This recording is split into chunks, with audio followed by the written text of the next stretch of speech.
Oke, kembali lagi di forum Timnas. Jadi kali ini gue akan melakukan review pertandingan antara Indonesia berhadapan dengan Curaçao. Ya, pertandingan match day kedua.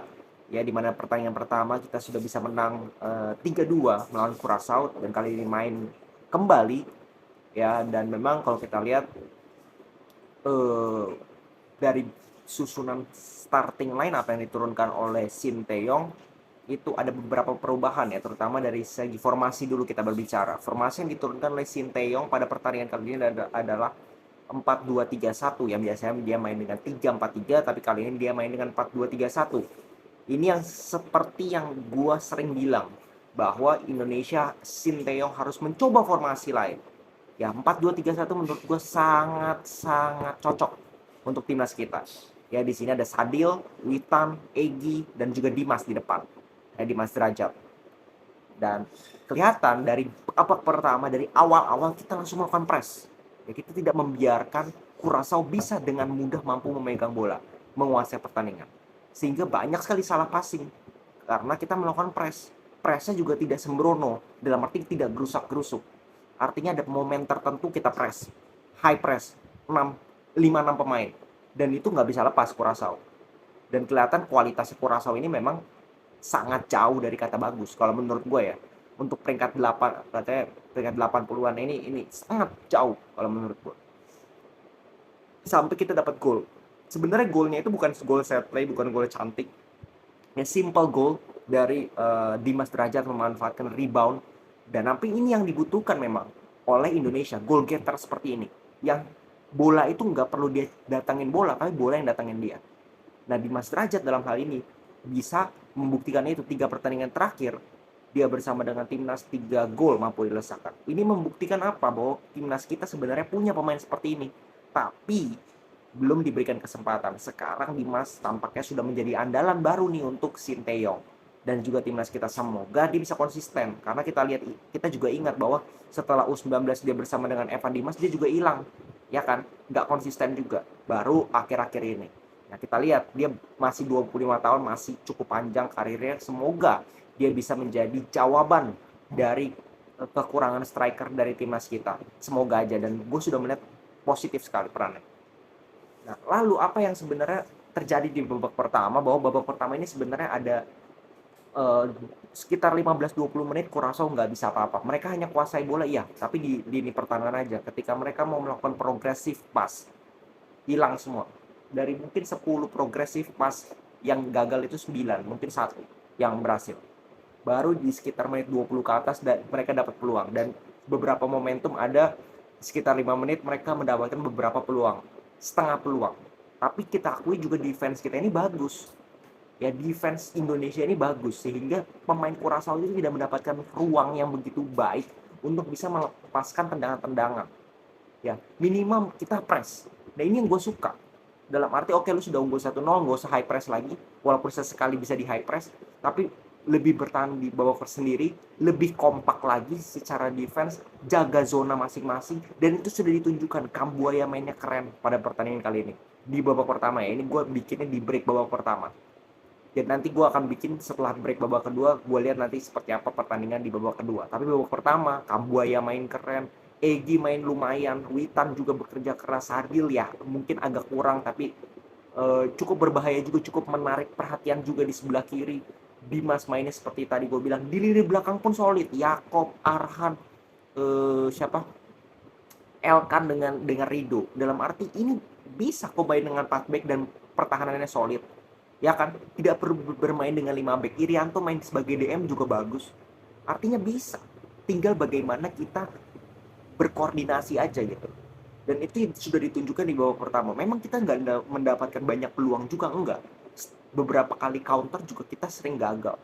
Ya, itu masalah final pass menurut gue. Dan memang pertandingan babak pertama ini menurut gue keras, sangat keras. Ya, pemain Curaçao banyak memancing kita dengan foul-foul yang sangat-sangat keras. Nah, gua khawatirnya timnas kita mulai terpancing emosinya nanti di babak kedua.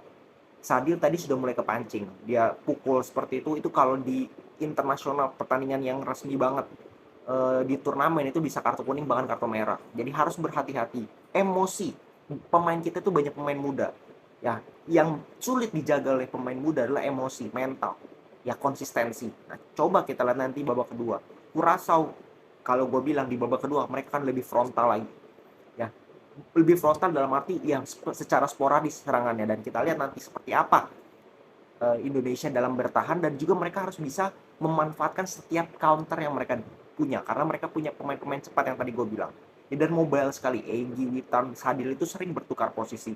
Nah ini yang gue harapkan di babak kedua nanti apa ya dilakukan oleh timnas, atau mungkin bisa masukkan Marcelino. Menurut gue Marcelino pemain yang dia baru 19 tahun tapi mainnya itu udah kayak 25-26 ya umurnya, sangat-sangat luar biasa ketenangan, visinya, bagaimana passingnya, skillnya, semua dia bisa lakukan, dan gue harap bisa dimasukkan di babak kedua supaya yang tadi gagal itu, yang umpan-umpan yang setiap counter itu progresif kita gagal itu, ini bisa berhasil di babak kedua. Nah semoga itu bisa dimanfaatkan dan dilakukan oleh timnas kita. Nanti kita lihat seperti apa di babak kedua. Oke, kita lanjut ke babak kedua nanti. Oke, kembali lagi. Jadi ini setelah babak kedua, pertandingan yang cukup ya berbeda ya menurut gue di babak pertama dengan di babak kedua, di mana babak pertama masih ada beberapa variasi, masih cukup tensinya juga cukup tinggi dalam arti saling menyerang, tapi di babak kedua kita bisa melihat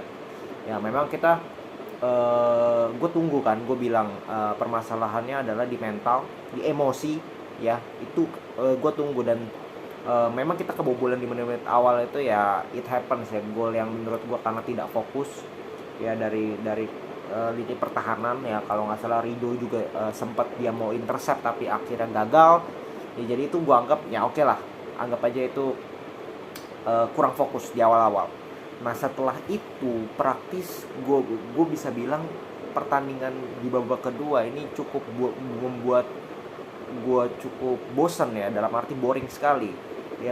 Tensi permainan itu hanya dalam arti kencengnya di pelanggaran-pelanggaran ya, banyak sekali keras.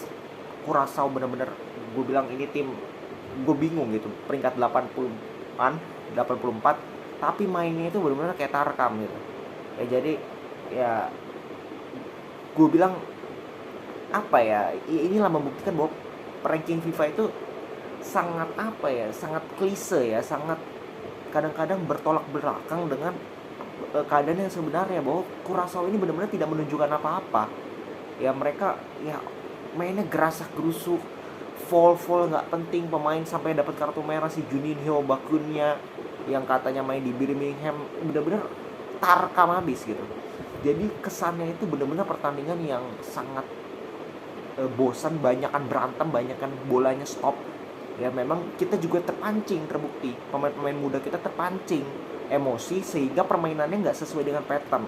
Baru kan beberapa pemain dimasukkan kan, Dendi Sulistiawan, Marcelino, bahkan Samantha pemain muda, Ferrari dimasukkan. Nah ini mulai nih ya, mulai apalagi setelah kartu merah memang kita kelihatan lebih mendominasi, memang kelihatan keunggulan jumlah pemain mampu dimanfaatkan ya. Mereka tidak lagi terpancing oleh emosi yang menggebu-gebu, tapi bermain lebih sabar, lebih sesuai skema lagi, dan lebih kelihatan permainan timnas yang memang bagus ya. Golnya itu kan, gol kedua itu kan bagus sekali, bagaimana skema, sabar, skill individu dari Witan, dia passing baik sekali kepada Dendi Sulistiawan. Jadi sebenarnya Indonesia bisa bermain seperti itu, dan mereka sudah tunjukkan bahwa beberapa momen mereka bermain dengan baik ya. Tinggal bagaimana pemain-pemain muda, yang mayoritas pemain muda ini menjaga emosi mereka, menjaga mental mereka, dan juga gue sih ngerinya ya, ini ada yang cedera parah ini. Kalau lihat tadi itu beberapa pemain kan ditarik keluar karena cedera ringan yang karena kerasnya permainan dari Curaçao ya. Jadi ya ini hasil yang bagus, bukan dari segi poin lah katanya naik berapa ya, gue nggak terlalu peduli ke sana. Yang penting gue sudah lihat bahwa timnas kita ini bisa apa ya, bisa menang dengan yang meyakinkan, dalam arti mereka benar-benar golnya itu nggak jatuh dari langit, golnya itu berdasarkan dengan set play. Mereka kokoh di belakang, itu penting juga. Mereka juga bisa mengontrol emosi, walaupun tadi sempat beberapa menit mereka terbawa, tapi mereka bisa balik lagi. Itu yang penting menurut gue, karena mayoritas pemain yang dibawa oleh Sinteyong adalah pemain muda. Jadi wajar kalau mereka masih suka kelepasan, tapi kembali lagi ke track di mana mereka bermain dengan sistem lagi, itu menurut gue cukup baik. Ya semoga dua pertandingan ini bisa menjadikan evaluasi bagi Sinteyong. Mereka belum bermain perfect ya, jadi jangan terlalu puas dulu, masih banyak celah-celah yang bisa dimanfaatkan. Katanya PSSI akan cari lagi nih 50 besar kali ini peringkat FIFA. Nah kita lihat nanti seperti apa. Gue harap semoga beneran kejadian. Jangan peringkat 50-40 ke bawah. Kalau perlu yang langsung 20 besar. Jangan pernah takut lawan tim-tim besar. Ya, kita harus lihat kemampuan kita lawan tim-tim yang besar dengan pemain-pemain bintang kelas Eropa seperti apa mentalnya, seperti apa fighting spiritnya, seperti apa bagaimana kita ngototnya, sistem kita bisa berjalan gak lawan tim-tim besar. Itu yang kita harus lihat. Ya semoga PSSI bisa menemukan lawan yang menurut gue jauh lebih di atas kita, supaya kita bisa melihat juga. Ya jangan seperti inilah. Ini benar-benar menurut gue cukup memalukan. Curaçao bermain sangat-sangat tidak layak untuk ditonton. Kalau menurut gue sangat kasar, sangat benar-benar gerusak-gerusuk abis. Jadi ya ini hasil yang cukup memuaskan lagi untuk Sinteyong dan rekan-rekan. Ya bukan karena hasilnya menurut gue 2-1, 3-2 kemarin, tapi bagaimana mereka sudah menemukan pattern permainan yang jelas. Mereka fight dari awal sampai akhir, mereka press tidak takut, duel 1 lawan 1 tidak takut. Itu yang menurut gue menjadi poin yang sangat penting yang didapatkan oleh timnas kita. Oke, segitu dulu review dari gue. Kita lihat nanti seperti apa perkembangan, seperti apa pelanjutan dari timnas kita. Jangan lupa nanti ada kualifikasi Piala Asia U17, nanti gue akan buat video lagi. Oke, segitu dulu, salam sepak bola.